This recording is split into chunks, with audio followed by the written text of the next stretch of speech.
ធ្វើមិនអាចរស់វិជ្ជមាននៅក្នុងបរិយាកាសដែលអវិជ្ជមានសំណួរមួយក្នុងចំណោមសំណួរជាច្រើនដែលប្រិមិត្តសួរខ្ញុំខ្ញុំអត់មាននិយាយថាចម្លើយខ្ញុំនឹងវាត្រូវ 100% ហើយចម្លើយផ្សេងក្រៅពីនឹងគឺមិនត្រូវអីទេណាប៉ុន្តែបើសួរខ្ញុំអ្វីដែលសំខាន់ជាងគេសម្រាប់ជីវិតរបស់ខ្ញុំដែលខ្ញុំអាចបន្តរស់នៅក្នុងភាពវិជ្ជមានបានបើទោះបីជាជុំវិញខ្លួនមានរឿងអវិជ្ជមានកើតឡើងណាគឺខ្ញុំទទួលស្គាល់ការពិតថាខ្ញុំជាមនុស្សមានសាច់មានឈាមមានបេះដូងមនុស្ស 100% អត់មានកាត់ទេវតាអរុក្ខអរិយអ្នកតាអត់ចេះជប់អត់មានវេទមន្តពិសេសអីទេខ្ញុំជាមនុស្សខ្ញុំផ្ដោតសំខាន់ទៅលើរឿងអីដែលខ្ញុំអាចធ្វើបាននៅក្នុងសាច់រឿងអវិជ្ជមានណាមួយខ្ញុំឧទាហរណ៍ចេះស្រួលយល់ជាងខ្ញុំមិនអាចខាត់មេឃមិនឲ្យភ្លៀងទេហើយខ្ញុំក៏អត់បាច់ទៅជេរភ្លៀងទៅអង្គុយបន់កុំឲ្យភ្លៀងយើងអាចដាំស្លឹកគ្រៃបច្ឆេះអីបានប៉ុន្តែយើងក៏ដឹងថានឹងវាមិនច្បាស់ 100% ថាខាត់ភ្លៀងបានអត់អញ្ចឹងខ្ញុំផ្ដោតសំខាន់ទៅលើអីដែលខ្ញុំអាចធ្វើបានអញ្ចឹងខ្ញុំមិនអាចខាត់មេឃមិនឲ្យភ្លៀងបានប៉ុន្តែខ្ញុំអាចកាន់ឆ័ត្រខ្ញុំអាចពាក់អាវភ្លៀងខ្ញុំអាចសុកចិត្តសើមជើងខោខ្លះប៉ុន្តែខ្ញុំនៅតែដើរទៅមុខបានអញ្ចឹងអានោះឧទាហរណ៍រឿងមេឃភ្លៀងឧទាហរណ៍ដូចគេនិយាយដើមខ្ញុំមិនអាចខាត់គេមិនឲ្យនិយាយដើមខ្ញុំឬក៏ដើរយកស្គុតទៅបិទមាត់គេបានទេប៉ុន្តែខ្ញុំអាចជ្រើសរើសថានៅពេលដែលខ្ញុំដឹងថាគេនិយាយដើមខ្ញុំហើយហ្នឹង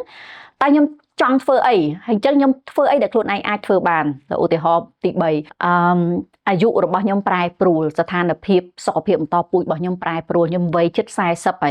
យអញ្ចឹងមានរឿងថ្មីនៅក្នុងជីវិតខ្ញុំរឿងសុខភាពស្ត្រីរបស់ខ្ញុំហ្នឹងដែលវារំខានខ្ញុំមែនតើពីមុនខ្ញុំអត់ដែលមានចេះឈឺចង្កេះអត់ដែលអីទាំងអស់អញ្ចឹងខ្ញុំពេលមកខែរៀងរាល់ខែហ្នឹងខ្ញុំផ្ដោតសំខាន់ទៅរឿងប្រើសាលាអនាម័យជាប្រចាំហើយបន្តធ្វើការទៅប៉ុន្តែរយៈពេលប្រហែលជាកន្លះឆ្នាំចុងក្រោយហ្នឹងគឺខ្ញុំប្រែប្រួលរហូតពីមួយខែទៅមួយខែដែលវារំខានខ្ញុំមែនតែម្ដងឥឡូវហ្នឹងវាដល់ដំណាក់កាលមួយដែលខ្ញុំមុនពេលមករដូវសឹងតែអាចនិយាយបានថាក្នុងចំណោម4សប្តាហ៍ក្នុងមួយខែមានតែប្រហែលជា4ថ្ងៃឯងដែលខ្ញុំអត់ធ្វើទុកអីក្រៅពីនោះវាមានតិចច្រើនមិនមែនតែថ្ងៃមករដូវគឺមុនថ្ងៃមករដូវមួយអាទិត្យជាង10ថ្ងៃអីហ្នឹងគឺវាធ្លាក់ដូចយើងធ្លាក់សអញ្ចឹងប៉ុន្តែវាមិនមែនសវាមកជាឈាមតិចអាមករដូវហើយហ្នឹងក៏នៅបន្តតេតនឹងរហូតដែរអញ្ចឹងទៅវាពេលដែលចាប់ផ្ដើមគឺខ្ញុំធុញនិយាយរំធុញហ្មងប៉ុន្តែខ្ញុំអត់អាចឲ្យអាការធុញរបស់ខ្ញុំអាការមិនមានផាសុខភាពរបស់ខ្ញុំហ្នឹងទៅប៉ះពាល់ទំនាក់ទំនងខ្ញុំមួយប្តីខ្ញុំឬក៏អ្នកផ្ទះខ្ញុំឬក៏នៅកន្លែងធ្វើការពីព្រោះកាលណាយើងជាមនុស្សដែលមានឥទ្ធិពលអាពាក្យសម្ដីអាកាយវិការអាទឹកមុខរបស់យើងក៏វាជះឥទ្ធិពលទៅអ្នកផ្សេងដែរអញ្ចឹងរឿងអីដែលយើងដោះស្រាយបានយើងដោះស្រាយអញ្ចឹងខ្ញុំទៅជួបពេទ្យរោគស្ត្រីខ្ញុំពិនិត្យជាប្រចាំខ្ញុំព្យាយាមហាត់ប្រាណមើលថែទាំសុខភាពផ្លូវកាយផ្លូវចិត្តអីអញ្ចឹងទៅហើយចាប់ផ្ដើមទម្លាប់ចេះប្រ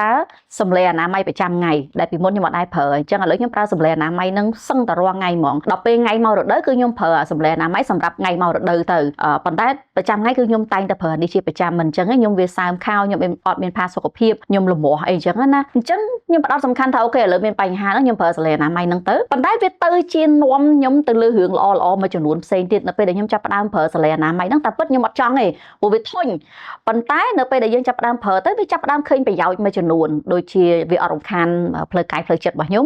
ហើយវាទៅជាមានផលល្អមួយចំនួនរហូតដល់ថ្នាក់ឥឡូវទោះបីជាថ្ងៃណាខ្លះដែលខ្ញុំអត់មានរឿងនឹងក៏ដោយអត់មានមកជាឈាមជាអីហ្នឹងក៏ខ្ញុំនៅតែប្រើវាដែរវាធ្វើខ្ញុំមានផាសុខភាពខ្ញុំអត់សើមខោខ្ញុំមានផាសុខភាពពេលប្រជុំពេលអីចឹងទៅអញ្ចឹងនៅពេលដែលយើងផ្ដោតសំខាន់ទៅលើរឿងអីដែលយើងអាចធ្វើបានណាអារឿងដែលយើងធ្វើហ្នឹងវានាំរឿងល្អផ្សេងទៀតមកក្នុងជីវិតរបស់យើងខ្ញុំឧទាហរណ៍រឿងសាលាអនាម័យហើយផ្សាយពាណិជ្ជកម្មហ្នឹងខ្ញុំប្រើ Maxim D ផលិតផលរបស់សិង្ហបុរីចាអូខេអញ្ចឹងនៅពេលដែលមានរឿងអីកើតឡើងនៅក្នុងជីវិតរបស់យើងមិនថារឿងអីក៏ដោយយើងព្យាយាមផ្ដោតសំខាន់ទៅលើរឿងអីដែលយើងអាចធ្វើបានហើយផ្ដោតលើជ្រុងវិជ្ជមានរបស់វាខ្ញុំឧទាហរណ៍មួយទៀតកុំឲ្យថាឧទាហរណ៍ទៅរឿងផ្សាយពាណិជ្ជកម្មនៅពេលដែលទៅកម្មវិធីអញ្ចឹងមិនថាខ្ញុំសមប៉ុណ្ណាមិនថាខ្ញុំព្រៀងមកប៉ុណ្ណាមិនថាខ្ញុំទៅសេប៉ារ៉ូល្អប៉ុណ្ណាគឺតែងតែមានរឿងដែលជ្រួលច្បល់រហូតឧទាហរណ៍ដូចយើងមានវីដេអូសំខាន់មួយត្រូវចាក់ឲ្យគណៈអធិបតីធំបំផុតនៅក្នុងកម្មវិធីមើលស្រាប់តែដល់មកហ្នឹងអា slide ហ្នឹងវាអត់ដើរអាវីដេអូហ្នឹងវាមានបញ្ហាវាអីអញ្ចឹងហើយកម្មវិធីយើងធំដុំអញ្ចឹងទៅវាវល់មែនតើហ្មងអញ្ចឹងជាទូទៅឲ្យតែពេលចប់កម្មវិធីម្ចាស់កម្មវិធីឬក៏អ្នករៀបចំកម្មវិធីគឺតែងតែបងសុំទោសរៀង error បន្តិចអីអញ្ចឹងណាអូខេខ្ញុ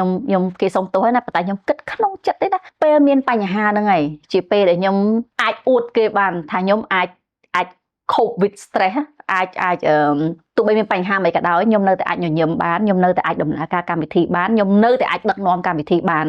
នដែលនាំឲ្យសំទោសអានេះអួតខ្លួនឯងតិចណាដែលនាំឲ្យខ្ញុំអាច ទាថ្លៃខ្ពស់និយាយទៅថ្លៃខ្លួនខ្ញុំបានខ្ពស់ដោយសារអញ្ចឹងឯងគឺខ្ញុំមិនមែនគ្រាន់តែជាពិធីករល្អម្នាក់ក្នុងពេលដែលកម្មវិធីទៅរលូនទេខ្ញុំអាចធ្វើជាពិធីករល្អម្នាក់នៅពេលដែលមានបញ្ហាកើតឡើងនៅក្នុងកម្មវិធីអញ្ចឹងថ្លៃខ្លួនខ្ញុំក៏វាខ្ពស់តាមនឹងដែរអញ្ចឹងនៅពេលដែលខ្ញុំផ្ដោតសំខាន់អូខេឥឡូវខ្ញុំអត់ខ្វល់ទេឥឡូវពងជ្រួលច្បល់ហើយមានបញ្ហានេះបញ្ហានោះខ្ញុំអាចផ្ដោតសំខាន់លើការចង្អុលបន្ទោសអ្នកដទៃមិនបានអូនឯងអត់មើលអានេះមិនបានអានឹងអូអីចឹងឬក៏អូខេបញ្ហាកើតឡើងហើយដោះស្រាយវាសិនស្អីដែលយើងអាចធ្វើបានយើងធ្វើអានឹងទៅដល់ពេលយើងផ្ដោតសំខាន់ទៅលើរឿងដែលយើងអាចធ្វើបានអញ្ចឹងណាវានាំរឿងល្អផ្សេងទៀតក្នុងជីវិតរបស់យើងចូលមកក្នុងជីវិតរបស់យើងហើយខ្ញុំអត់និយាយថាខ្ញុំអត់ចេះកាត់ទុកខ្ញុំចេះកាត់ទុកឲ្យដូចគ្នាប៉ុន្តែក្នុងមួយថ្ងៃខ្ញុំតែងតែសួរខ្លួនឯងថាចំពោះស្ថានភាពអវិជ្ជមានមួយហ្នឹងមានស្អីដែលខ្ញុំអាចធ្វើបានហើយខ្ញុំអាចជាសាក្សីរស់មួយគឺថានៅពេលដែលយើងផ្ដោតលើរឿងដែលយើងអាចធ្វើបានវានឹងនាំរឿងដែលយើងអាចធ្វើបានផ្សេងទៀតចូលក្នុងជីវិតរបស់យើងដែលវាល្អសម្រាប់ទាំងសុខភាពផ្លូវចិត្តសុខភាពផ្លូវកាយរបស់យើងហើយវានាំភាពជោគជ័យក្នុងជីវិតរបស់យើងនិយាយម្ដងទៀតយើងអាចខាត់រឿងអវិជ្ជមានដែលវាកើតឡើងមកលើយើងឯងព្រោះយើងគ្រាន់តែជាមនុស្សប៉ុណ្ណោះប៉ុន្តែយើងអាចផ្ដោតសំខាន់ទៅលើរឿងដែលយើងអាចធ្វើបាននៅក្នុងភាពអវិជ្ជមានទាំងអស់នោះអាចជួយធ្វើឲ្យជីវិតរបស់យើងនឹងកាន់តែរីកចម្រើនពីមួយថ្ងៃទៅមួយថ្ងៃបានអានឹងគន្លឹះរបស់ខ្ញុំ